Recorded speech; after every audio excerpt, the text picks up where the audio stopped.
Hi, everybody. This is Lindsey Baker, and I am reporting live from Jane on Chain Action Hour. And today I have a panel of experts on horse racing. We have Patrick Battuelo. Am I saying your name right, Patrick? Battuelo. Battuelo. Thank you very much. And Nicole Arciello. Is that right? I'm Italian. I should be able to pronounce it. That's great. And you guys are with Horseracing Wrongs. You are the founder and executive director. Nicole's the executive director. We have Nathan Semmel, and he's a criminal attorney, criminal defense attorney, and also an animal rights activist. And of course, everyone knows Edita. She's a fellow contributor here on Jane on Chain, activist, and also the executive director of NYCLASS. Everyone, welcome. I wanted to start out with a question for Patrick. Can you tell us how and why you started this whole thing in 2013? Just to kind of absolutely. So back in 2013, I was writing an animal rights blog for the Albany Times-Union newspaper, and I was doing research on horse racing, trying to find some information. And I found, much to my dismay, that there was just a dearth of information out there. I also found that no individual in the organization was really taking on this industry full bore. So I just decided to try to fill that void in the animal rights community by representing racehorses and exposing this industry for what it is. Fantastic. And so I was really overcome when I saw what you guys sent me in terms of your website, because it shows that approximately 2,000 horses die each year. I'm going to show a little disclaimer, what was called a disclaimer post here, where you're saying that you can only account for horses that were on the track. You want to address that for us? Sure. So each year since 2014, we at Horseracing Wrongs have documented with names, dates, locations, cause of death, over 1,000 horses dead on American racetracks annually. That's racing or training only. But because of various holes in the data that I just don't have access to, we estimate that well over 2,000 horses are killed racing or training across America every year. And just so your viewers know, Lindsey, no one from the industry has ever challenged that figure. As a matter of fact, in a Deadspin article last fall, an industry analyst confirmed that number. It said, yes, that's about accurate. So it's well over 2,000 horses are being killed racing or training across America every year. I have a quick little. So while I was researching last night for the interview, I went to HORSERACINGWRONGS.org website, and it's actually a blog, and it's a diary. I mean, that's the way I see it, of all of the horses that have been killed at the tracks. And you can go through and see the names and the tracks and what was listed as the cause of death. And as you go year after year, it looks like there's an average, correct me if I'm wrong when this is over, but it looks like there's an average of 2,000 horses a year.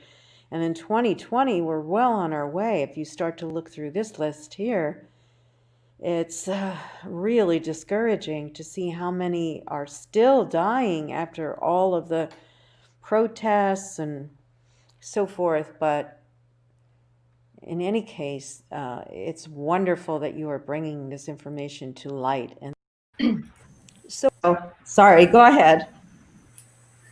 Did you want to address that? Yeah, absolutely. This is truly unprecedented. What we have done at Horseracing Wrongs is not to boast, it's just the fact that prior to us forming as an organization and filing these FOIA requests with state racing commissions, no one had any idea how many horses were being killed in the name of sport each year.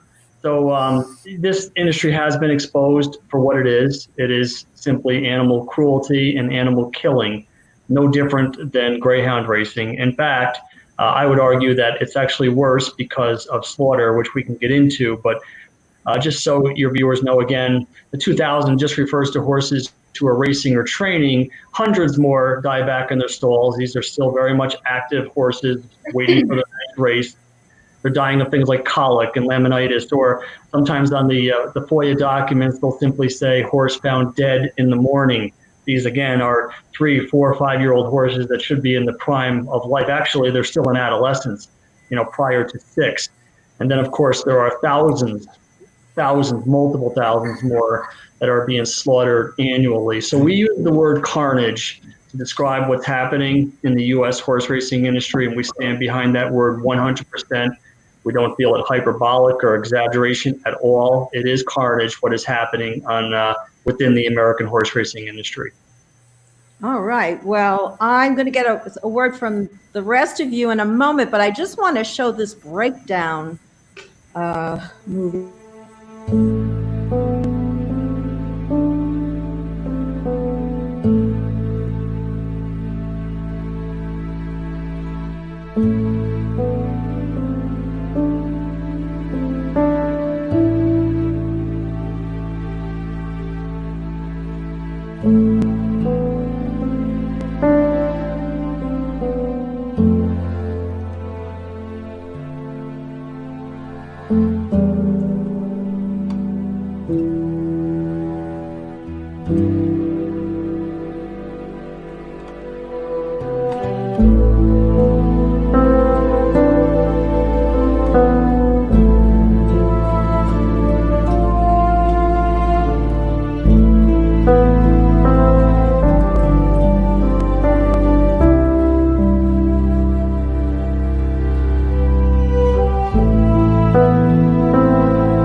Wow.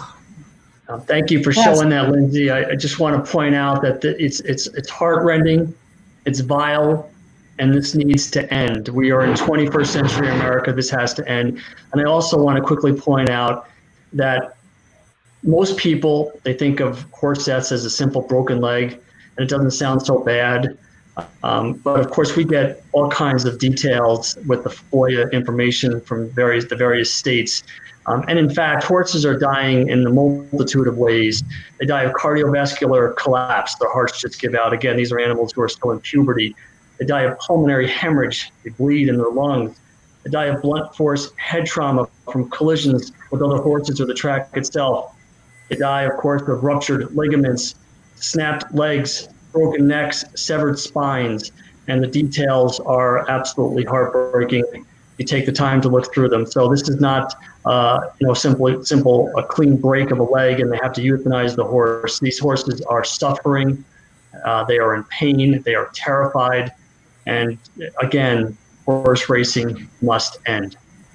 Yeah, I wanted to get reactions from everyone else now. So could anybody want to speak? I just wanted to speak really quickly about the video. A lot of people ask, people, if people that are there at the track or betting, they see that happen, but they don't see that happen. At most tracks, especially the elite tracks, the Santa Anitas, the Saratogas, those tracks, they're bigger. So a lot of people are watching on monitors. So they're not seeing what's happening out there on the field. They're not seeing these horses go down. They're very far away. Sometimes if they're in the clubhouse or they're up by the rail, they could see a breakdown that happens toward the end of the race. But a lot of times people are betting in an OTB or they're watching on television. And these people taking these videos are very skilled in really moving the camera away and not capturing those breakdowns. And the announcers do not talk about, sometimes they do, but sometimes they don't talk about a horse that went down. And people who are there may see those tarps go up, but sometimes, they do everything they can, and it's actually written into their handbooks and their industry literature to get the horses off the track as quickly as they can so people don't see that, like hide it.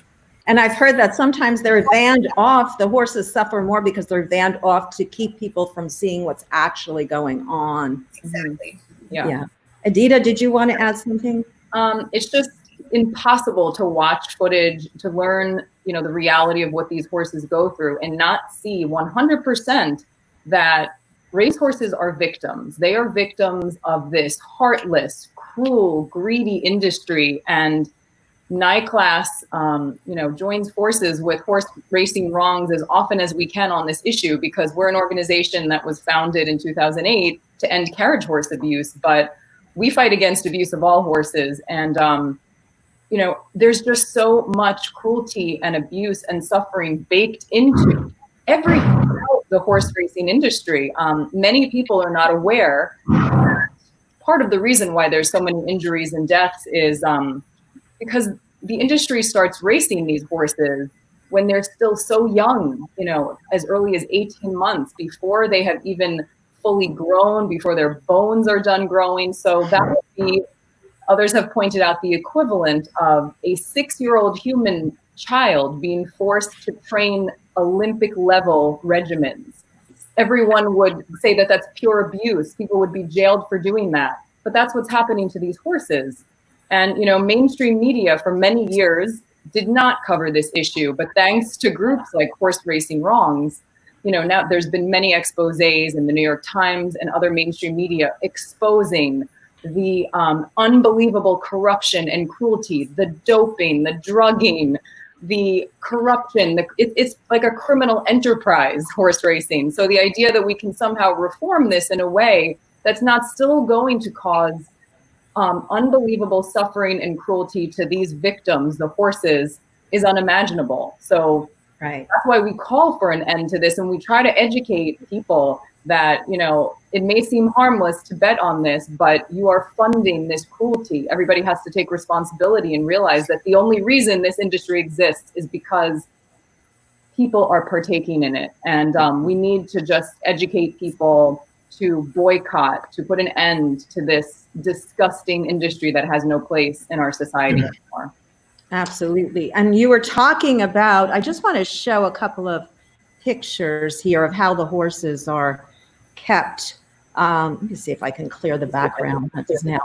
In a stall. Does anybody, they stay in their own, what is it, like 21 hours a day or something like that? Yeah, it's an underreported part of this story. And for me, it is the worst of it. It's the unremitting day in and day out cruelty of confinement and isolation.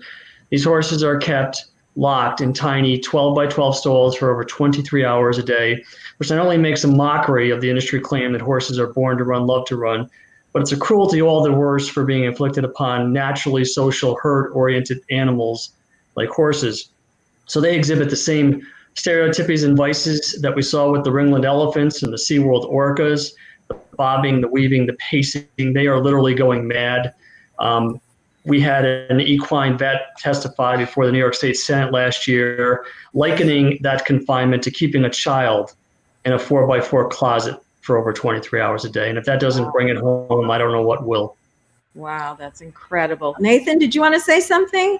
Yeah, I think I come to it from a little bit of a different angle. I went to college, 20-something years ago in Albany. And I remember being invited to go up to Saratoga. I'd never been to a horse race before. I'm a big sports fan, but I never had any interest in horse racing. I never thought twice about it.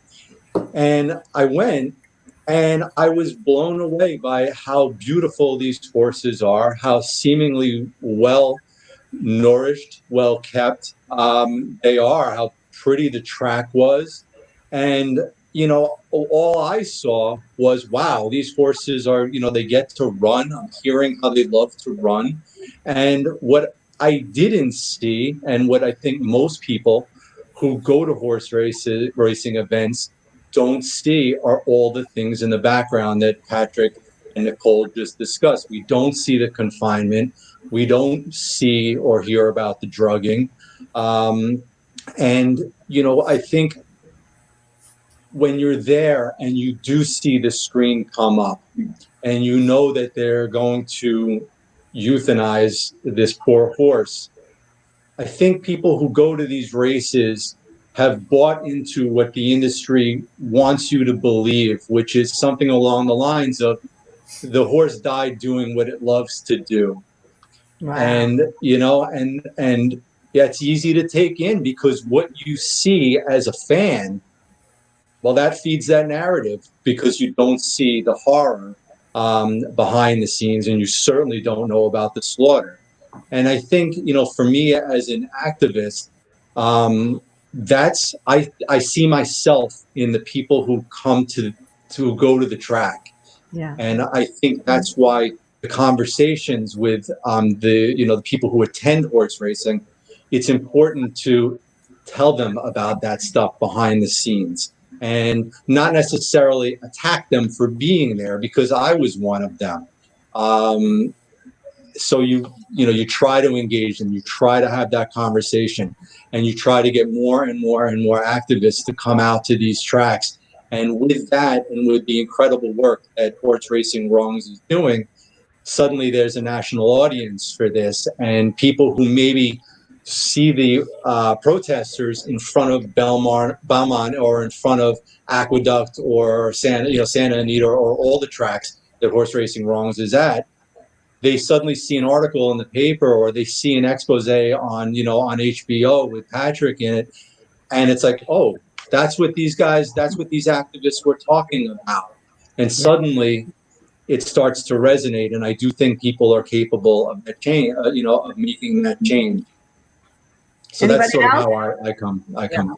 Yeah, I would like to add that I think Edita? when we've even had to add upon what Nathan was saying, that, when we've held joint protests at Belmont during Belmont Stakes or other races, there have been some really meaningful conversations with racegoers who really didn't think about it. And it's fascinating and kind of inspiring to see that you can even reach people who are already paid and are going in and educate them about things that you can see the look on their face that they just had no idea. And these are people, by and large, like Nathan, who do care about horses, think they're beautiful. And when they understand the unbelievable abuse and cruelty that are just inherent in this industry, perhaps they won't go again. I mean, it kind of requires this kind of campaign, because horse racing is such a huge money maker and is so sort of ingrained as sort of a natural thing, that we really need every aspect that we have to have on the ground, grassroots efforts. We have to be on social media.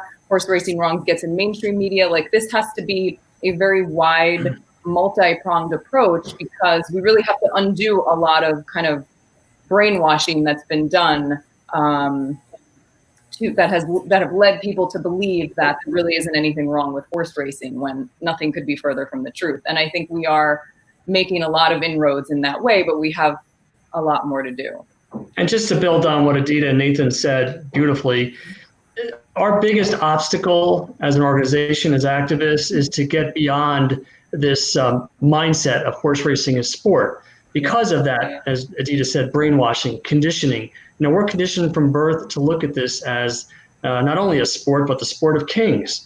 It's covered by NBC Sports. It was on the cover of SI 46 times in that magazine's first 30 years. ESPN named Secretariat the 35th greatest athlete of the 20th century. So I didn't go to the races like Nathan, but I was a big sports fan growing up. And I remember tuning in at Triple Crown time to watch Seattle Slew and Affirmed go for, the Triple Crown. So because it was sold to me as just another sport, to find a rooting interest in.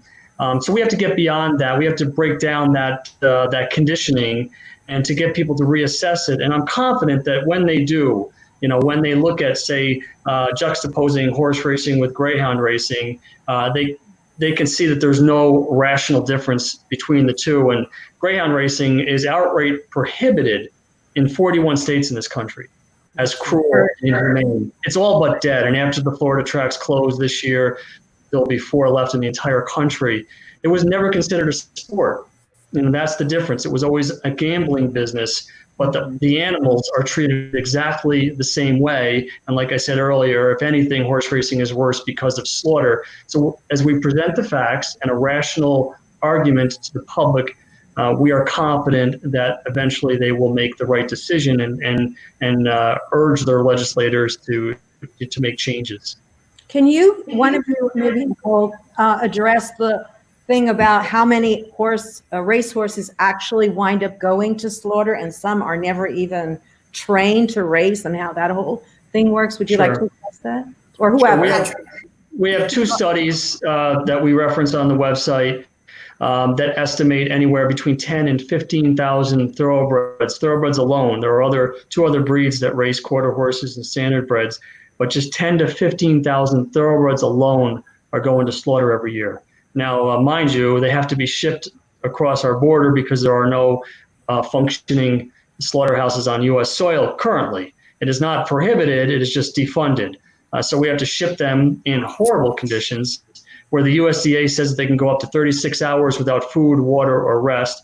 And they go to Canada and Mexico to land in equine hell. There's no other way to put it. And again, I would encourage your viewers to do a little searching.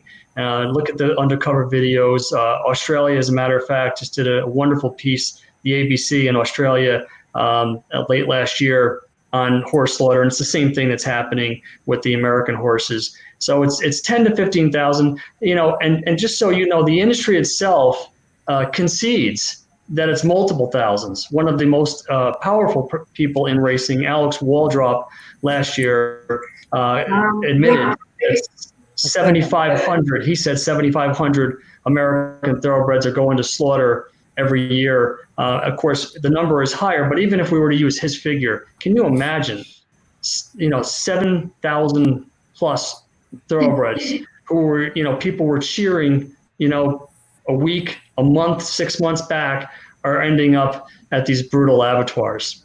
And I want to point out that there are a number of former racehorses that do end up in another abusive, cruel industry, the horse carriage industry. I know in New York City, and they're often easily identified because they usually have numbers kind of tattooed or on their neck. So it's an easy way to identify a former racehorse that for whatever reason didn't do well on the track and ended up in another abusive industry.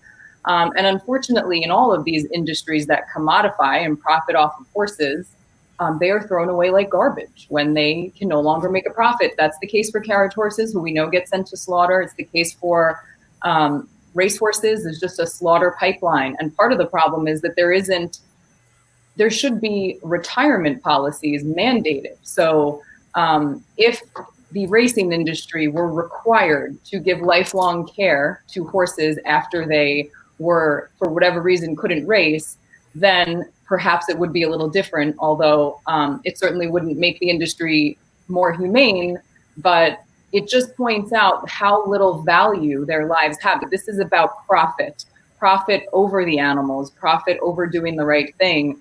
And that's kind of the case across the board for industries that exploit animals, but the sheer scale of it happening in horse racing is just disgusting, indefensible. And when people learn about this, they are outraged, rightfully so. And there have been even racehorses that won huge races, were millions of dollars, that still ended up slaughtered. Maybe Patrick and Nicole can talk about specific examples. Yeah. Just shows that as soon as their moment of glory is over, they are literal garbage. The industry doesn't care about what happens to them. They just don't care. It's heartless. So there's no reason to keep such a heartless, cruel industry going. Animal rights has really grown. I think the average American or people around the world have really evolved in their thinking about what's acceptable for treatment of animals, and more people want to see an end to horse racing. Just doesn't belong in modern society. And just real quickly, because she's dying. Okay. Go ahead. No, Patrick, you go right ahead because he's I wanted to talk. Quickly about slaughter and the numbers, what Edita was saying about the industry should be taking care of these animals. Of course they should be, but it's never going to happen. Each year, the Jockey Club, which is the official registry for new thoroughbreds coming into the system, registers 20,000 or so thoroughbreds each year, 20,000. If the industry were to take care of all of those horses at the end of their so-called careers, say after 5 years or so, assuming a lifespan of 25 years, and the horses could live even longer, they would need to come up with some $2 billion. It's billion with the B, just for this year's foal crop. Next year, the same number would be needed, another $2 billion. And the next year after that, never going to happen. So when the industry says we have strict no slaughter policies, any trainer or owner caught selling his or her horse to slaughter will lose his or her license. It's nonsense. It's not worth the paper that it's written on. They use middlemen, and they need slaughter. They need slaughter to get rid of these horses. There's no place to put them. So again, it's that commodification. These animals are just assets to be expended, and when they're done producing, it's to the slaughterhouse. Yeah. Nicole, did you want to add something to that? No. You're good. All right. Well, let's watch another. Go ahead. We actually have quite a few people commenting here. That's a powerful video of horses. Jessica Dula, Shay Navon is on. We have Tina Walker. Thank you guys for tuning in. People are saying sad. They have to stop betting, boycott horse racing. These are all the comments we're getting here. Let's watch, first of all, let's watch another video we have here. We have Donnie's PSA. We watched the breakdown. Should we kind of get into the protest side of it a little bit, or do you guys still have more you want to talk about here? I have some pictures, for example, and I heard this comment from the owner of one of the major horse racing tracks here in California, say that they've done all these things to prevent this from happening. They padded the corners or something, and there's no cruelty going on at this track. Anybody want to address that statement? It's a lie. It's a lie. Reform is a lie. They have been exposed, especially since Santa Anita last year.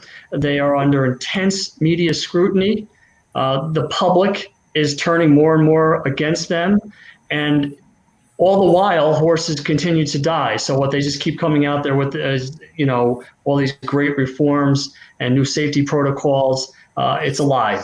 That's the only way I can put it, because you look at our numbers and they don't change. In the aggregate, they don't change. Of course, they'll fluctuate, from track to track or meet to meet, year to year. But in the aggregate, and we have to look at this industry as a single entity rather than individual tracks. So people get so, caught up in Santa Anita and the numbers there. And I always say, look, a horse can be run into the ground at, say, Golden Gate, which is in Northern California, maybe incur some sort of stress fracture, gets shipped to Santa Anita, breaks down in his first race there. The death will go on the Santa Anita record, when in fact the damage was done at another track. So we have to look at this as a single entity. The numbers don't change. Again, we have the proof. So simply put, reform is a lie. Again, they are a multi-billion-dollar industry, and they are very adept at public relations, but they can't argue the facts. So a lot of sleight of hand is going on. Yeah, and I have to say that we invite all of the racetracks that we are discussing on at any time: Belmont, Santa Anita, Los Alamitos, Del Mar, any of those tracks, or any racetrack owners or staff which like to come on and talk on Jane on Chain. We are welcoming them on at any time. So, all right. And Lindsey, let me just say one thing. Look how many horses have died in New York and around the country, even during the pandemic when there's no racing. So It's hard to imagine, reform making any difference whatsoever. Without racing at Belmont alone, I think it was 18 or 19 horses, and then immediately when horse racing started again there more and more deaths.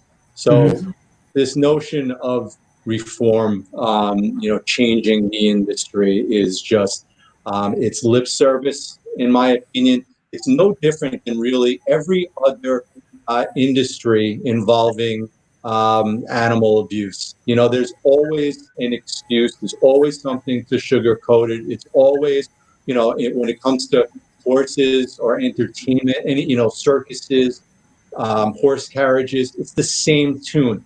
We love our animals. We care for our animals. I mean, so they already are trying to sell this notion that they are already, and we all know that they're not. And it's lip service to make people who buy it, watch it, feel good about it. That's all. That's all it is. Absolutely. All right. Well, let's take a look at some of the protest video we have here.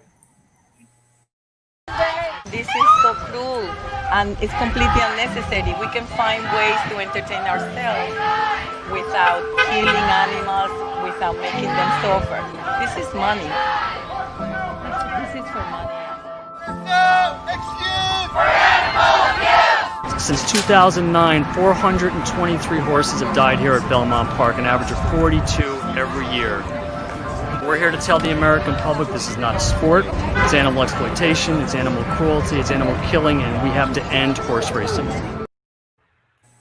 Patrick, why do you think there's so much resistance, and why do you think that even though all this information is presented over and over again, the tracks continue to operate? And even during the COVID virus outbreak, that they were not considered, can't be considered essential businesses, yet they continue to operate. What do you think is the reason that that's allowed? And maybe we should have Nathan address that also when you're done.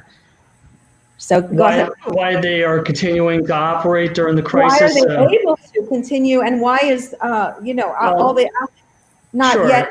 I mean, remember, this is ultimately a gambling business, so it really doesn't matter. I mean, it certainly matters at some of these bigger tracks like Saratoga, how many people come through the turnstiles, but it comes down to, you know, bets.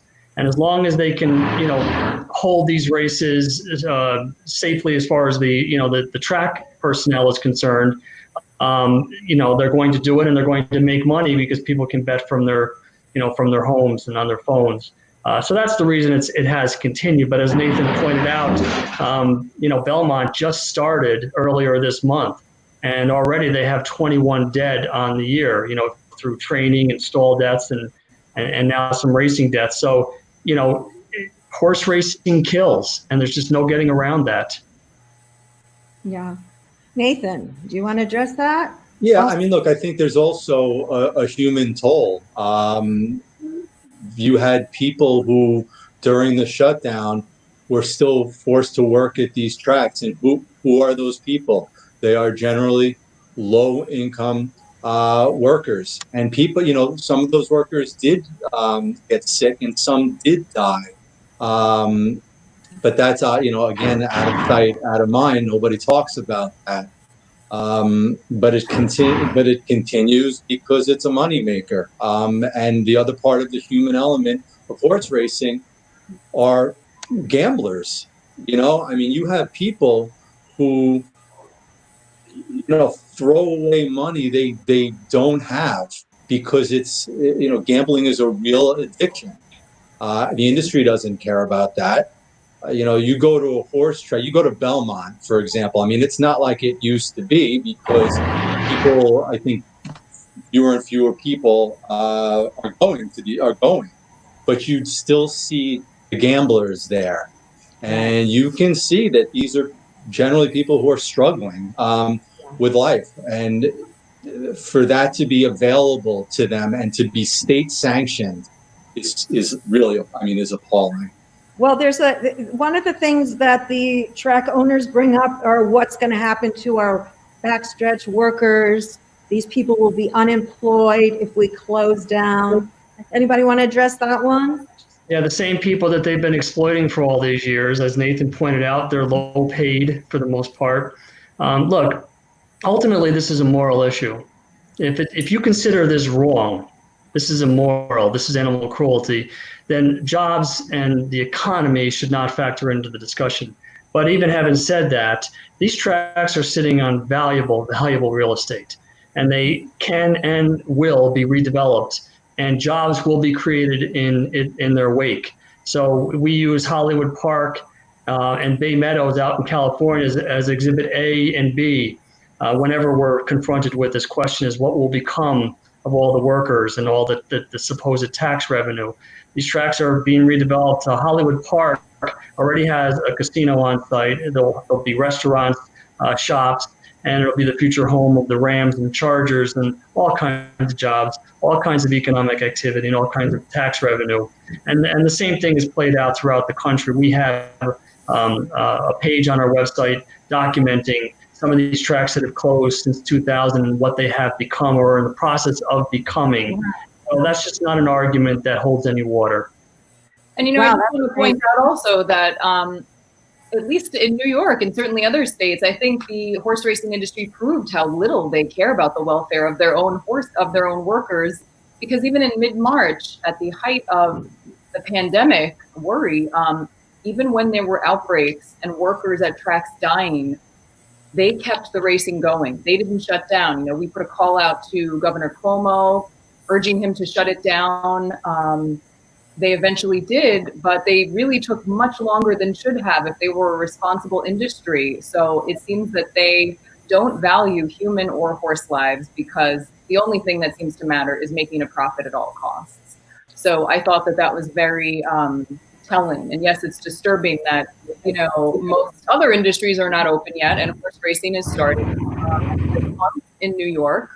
And that does require hundreds of thousands of workers, some coming from out of state. So there's just horrors abound on every level of this industry. It's quite clear. The evidence shows that. Yeah. Okay, we got another clip. Horses want to live just like us. Horses have emotions just like us. Horses feel pain just like us. It's a fact that they die on the track behind the scenes. So do race car drivers. There's no other thing for them to do in life. They're born to race. People die in auto racing. People. Yeah, but people have the say to do it. The horses don't have consent. Maybe they would consent. We don't know though. That's the problem. They love to They run. get put down. The horses love to run though. Horses bleed on racing tracks. Get the jockeys off their backs. All right, and Nathan, you were involved, and I think Edita also, and thank you for correcting me, Edita. It's NYCLASS, not New York class.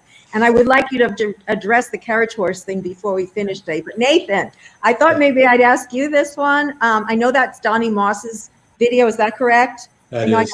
Yeah.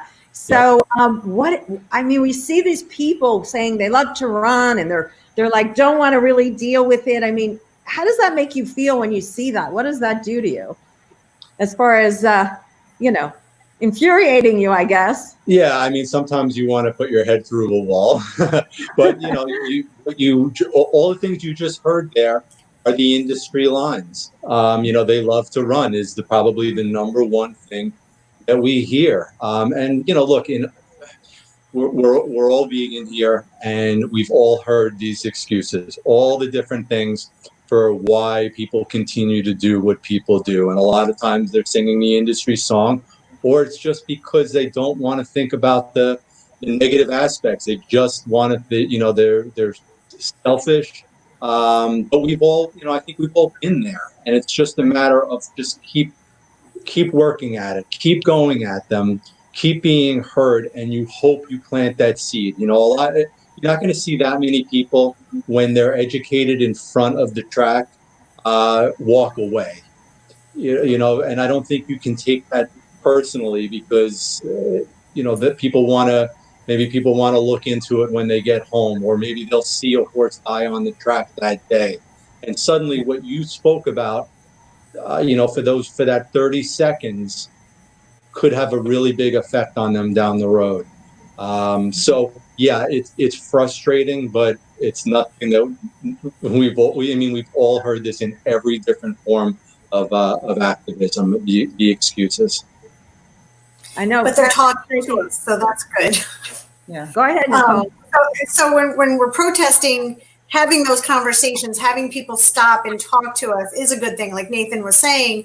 The protests draw media and it reaches more people at home, so it does plants that seed in their minds. And to expand on protests, we sponsor protests around the country. So we either have, well, protesting is kind of dried up right now because the COVID crisis, and there's racing is happening around the country with no spectators too. But we do have some active protests on the ground in person right now in some parts of the country. But we have are active in or are planning protests in I think 15 states, over 25 tracks. So it's really gaining momentum, I think, with activists and organizers to really get out there and educate. So, and this Saturday, we're going to be having a virtual protest. So I can segue into that, I guess. Yes, we have that information in the links, along with links to your websites, NYCLASS, Horse Racing Wrongs, those two particular blog pages you wanted us. So we put those all, people can look at those in the links. And we also have a link to the protest on the 20th. It starts at 12 p.m. Is that correct? Eastern time. I think that's we've got it in the ticker here, so it'll come around in a second. I don't know if we're doing a whole day protest that day. Or no, I think it's 12 to 3 instead. Okay. 12 to 3 p.m. There you go. On Facebook. Is that right? And that'll be a virtual protest. I think that's the time that Belmont's going to be operating that day for the Belmont Stakes. Prior to that, this week we're also going to be doing a virtual protest targeting a sponsor of horse racing, which I think is an important form of activism and has proven successful in other campaigns. And in this situation, we've decided to target Lyft because they have a prior history with horse racing and sponsoring and being a partner. And Lyft is, I think, a good company for us to engage because they really hold themselves out to be a progressive company. And I think it's incumbent upon us to explain to them that by sponsoring and partnering with animal abusers, quite the contrary to being morally conscious, socially conscious, and progressive. I think Nicole can probably speak to that campaign and where we're at with that. Nicole, do you want to? We sent a letter to the person at Lyft that we should reach out to without saying a name. And we had other animal rights organizations, I think 20 or 21 total with Horse Racing Wrongs, sign the letter asking Lyft to, lead the way here and, pull out as a sponsor, or promise to not sponsor not any racing in New York State. And so we did hear back from them 3 times, promising a formal response, which is supposed to be in my inbox today. So, but we have in the past targeted sponsors in our tweet storms that we've done for other Triple Crown races. And so it's a great way on Twitter to reach out for activists to reach out and tell these sponsors that I'm going to boycott your product. I don't want you to do this. So they'll start listening. And we also target politicians too. How do people join in with you on that, Nicole, to help you out with those tweet storms, et cetera? How can they get involved? Those will be on the event pages so on our Facebook page, on the Horse Racing Wrongs Facebook page, in the events section, there'll be events in there, and anything that's virtual will have that, or we'll do separate tweet storms. And we have tweet sheets to make it very easy, copy and paste. So it's just really easy to do it. You don't have to try to think of a tweet or memorize any statistics. So you can find that right in our events section, and then we'll incorporate that this week. I believe Wednesday we'll start targeting some sponsors, and then we'll go full speed ahead on Saturday for the Belmont State. And we'll have a change.org petition up in there as well, and there will be an email blast to the sponsor executives, and hopefully we'll get hundreds and maybe thousands of people to send emails in addition to the petition, in addition to the tweet storm. Yeah, I saw that. Speaking of hundreds of people, in your protest in 2019, the Belmont protest, I have the the final clip of Times are changing. Just in the past 5 years, Ringling Brothers is gone after abusing animals for 146 years. SeaWorld has ended its captive breeding program for orcas. Greyhound racing is all but dead. There are rodeo bans across the country. Both this state and Illinois have banned the use of elephants in any form of entertainment. This is not a sport. It's no different than all those other industries. Happy Horses is alive! How many more have to die? The horses have been suffering in silence for too long. They've been dying unnoticed for too long. We are their voice! Thank you all.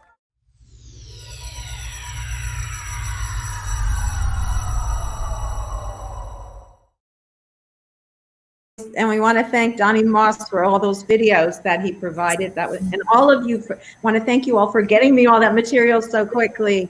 Yeah, so we've got about 15 minutes left, and I just want to open the floor and give you each, what, Edita, you want to start with you and talk maybe a little about NYCLASS and all that too? Sure. Go ahead. NYCLASS was founded on the mission of ending horse carriage abuse, but we've expanded on so many other issues, and our organization works to elect and keep in office politicians who commit to passing animal rights legislation and taking it seriously as part of the social justice movement.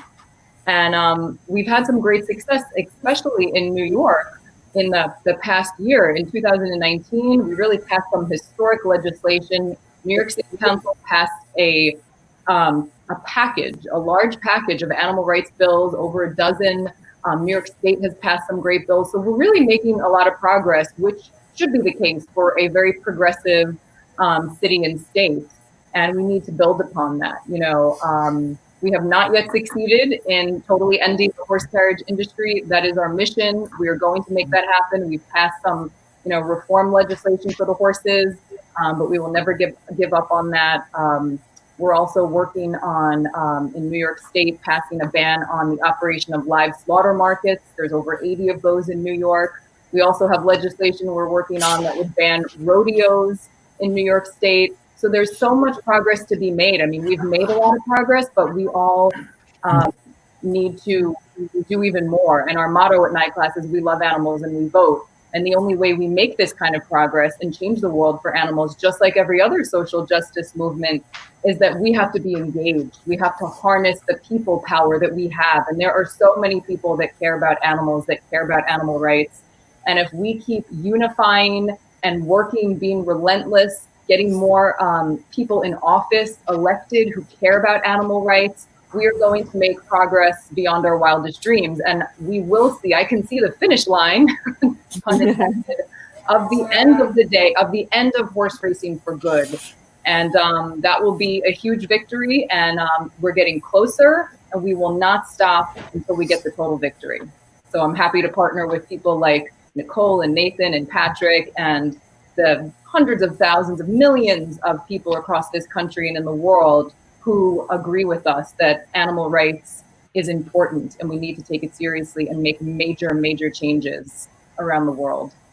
Nicole, what would you like to add something here? No. Okay, we'll come back to you. I like Patrick to say everything. All right, Patrick's going to go on in one second. Go ahead, Dave. You can go on after. Do we want to let Patrick talk, or I don't know? No, Nathan.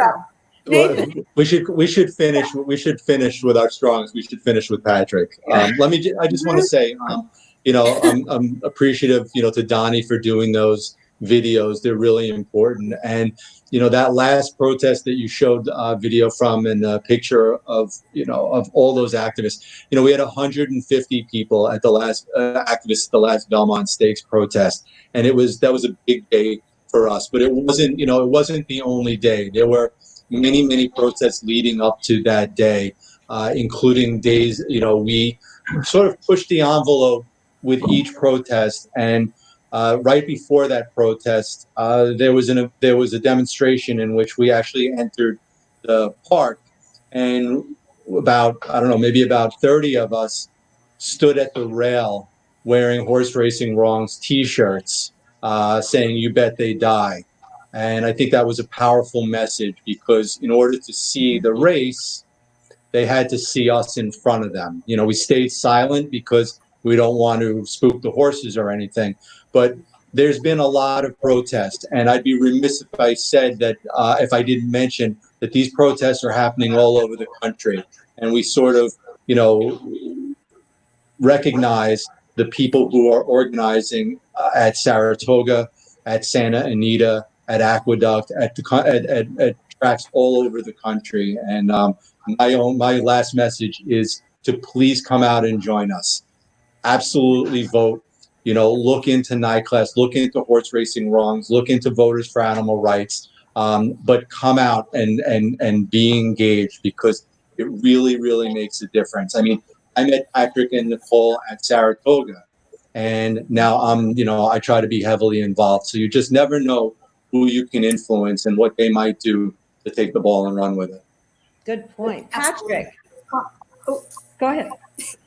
I was going to say That's okay. Patrick, you got the floor. 10 minutes. Sure, 10 minutes. Sensibilities toward animal exploitation are rapidly changing in this country and throughout the world.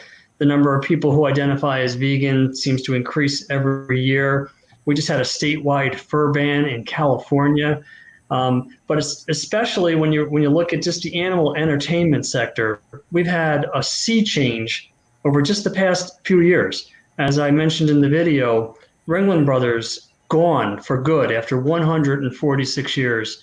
SeaWorld, because of the exposure of blackfish, because the public was educated, remains in decline.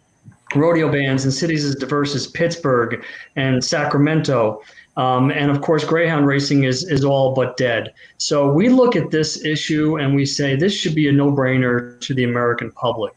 This is exploiting animals, killing animals for nothing more than $2 bets and frivolous entertainment.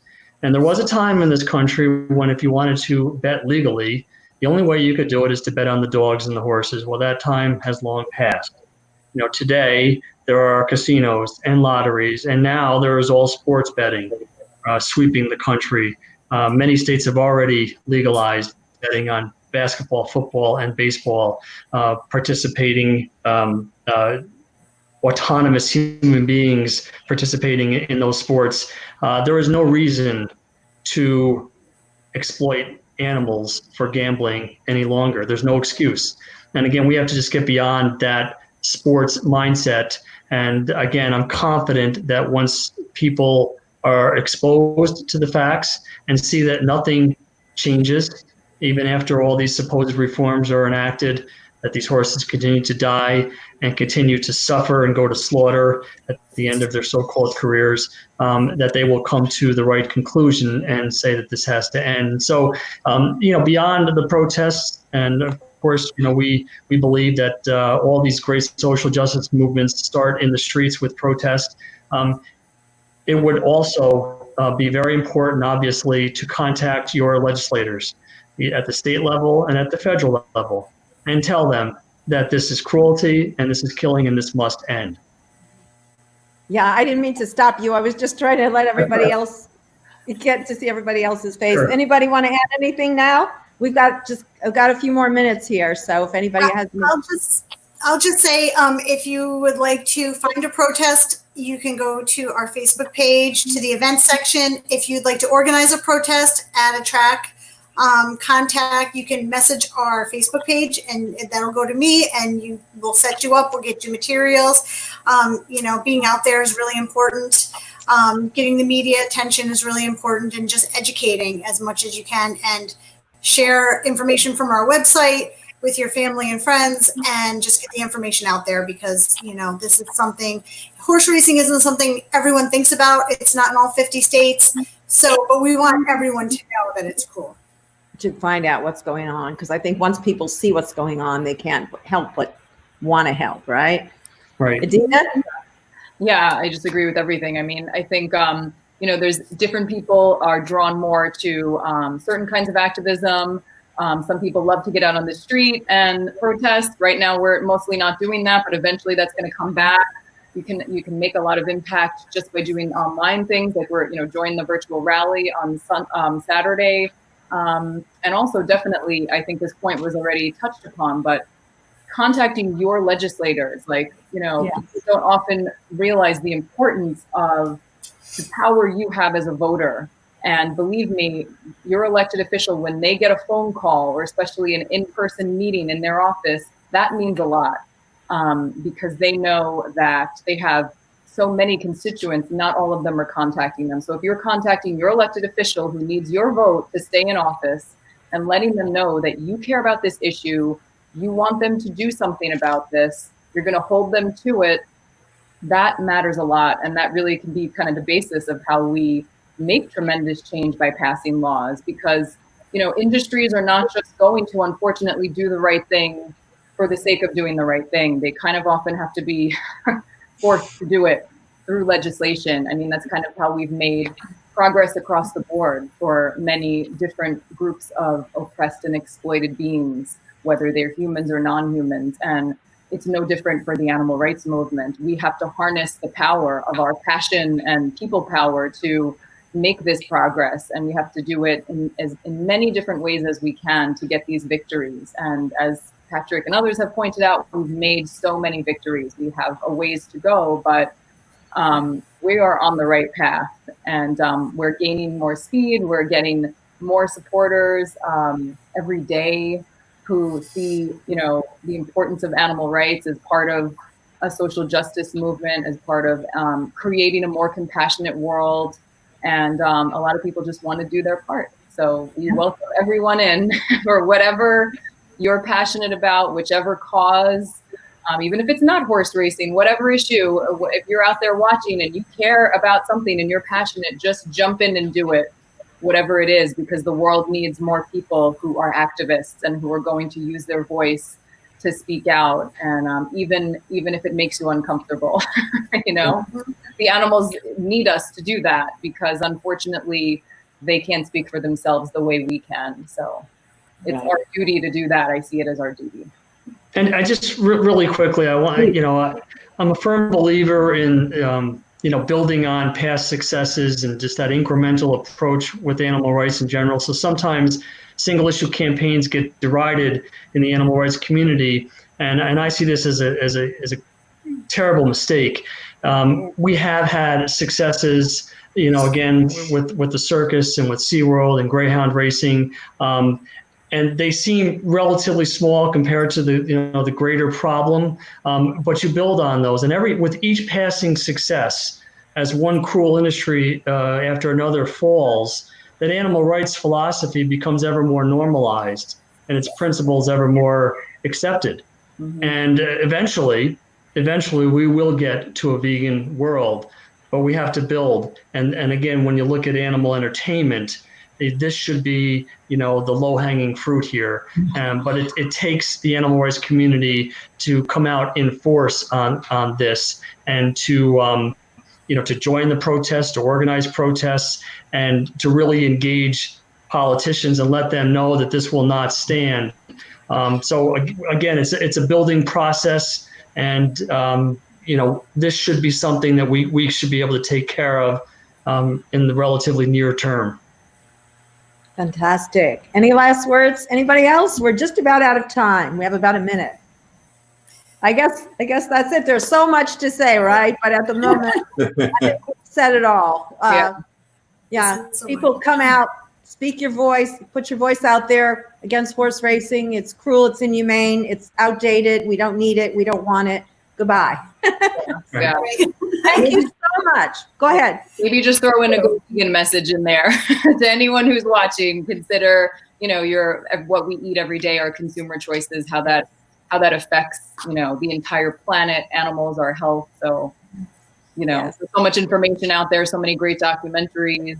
The Jane Unchained news channel certainly covers all of those things. So keep on watching and learning.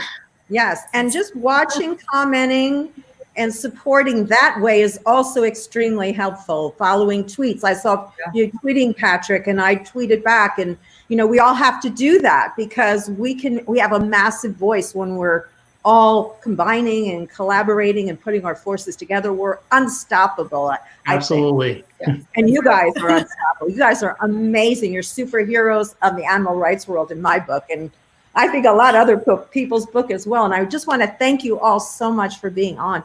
Patrick, Edita, Nicole, Nathan, thank you all so much. Thank you, Lindsay. Thank you. Okay, everyone, come. Be sure to tune in next week. Actually, Tuesday at 10 or Saturday. Tuesday at 5 and Saturday at 10 are my days. So please tune in next time. Catch you later. Bye. Bye. Bye, everyone.